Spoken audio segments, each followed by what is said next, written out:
Il sont au total 200 corps de déplacés de guerre qui ont été mis en terre ce lundi 2 septembre au cimetière du Génocoste. C'était après une cérémonie de derniers hommages organisée au stade de l'unité de Goma à la mémoire de ces victimes mortes dans différentes circonstances. Ces personnes ont trouvé la mort, les unes suite à la famine, les autres par des maladies et d'autres encore par des actes de criminalité dans des sites de déplacés. Le gouverneur du Nord Kivu a dans son mot de circonstances condamné pour la énième fois ces cas d'atrocité qui plongent le pays dans le choc.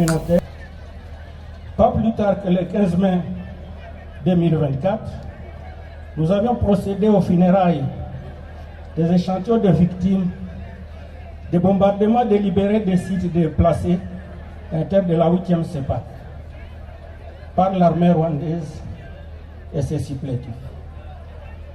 Les autres victimes du même mode opératoire sanguinaire ne sont pas oubliées. Il en est de même de la journée du 2 août 2024 où nous avions célébré la journée du Génocoste.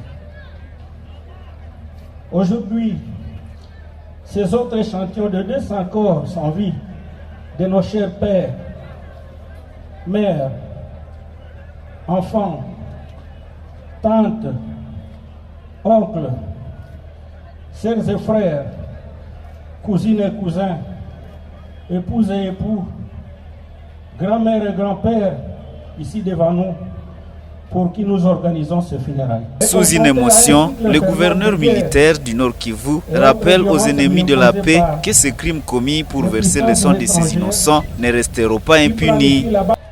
La République démocratique du Congo en général et la province du Nord Kivu en particulier sont en choc de voir certains de ces fils égarés être manipulés, chosifiés par l'ennemi de la RDC pour tuer, appauvrir leur propre pays en faveur des pays étrangers.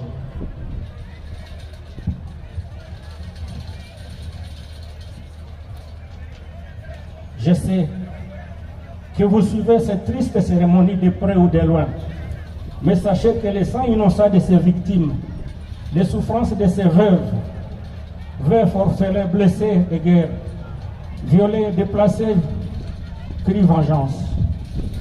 Vous et vos progénitures, vous en payerez cher tôt ou tard. Signalons que sur le seul axe des sites de Kanyaruchinya, plus de 1300 personnes déplacées de guerre ont déjà été enterrées ces derniers mois. Une situation similaire sur d'autres sites renseigne nos sources. Le chef des agences du système des Nations Unies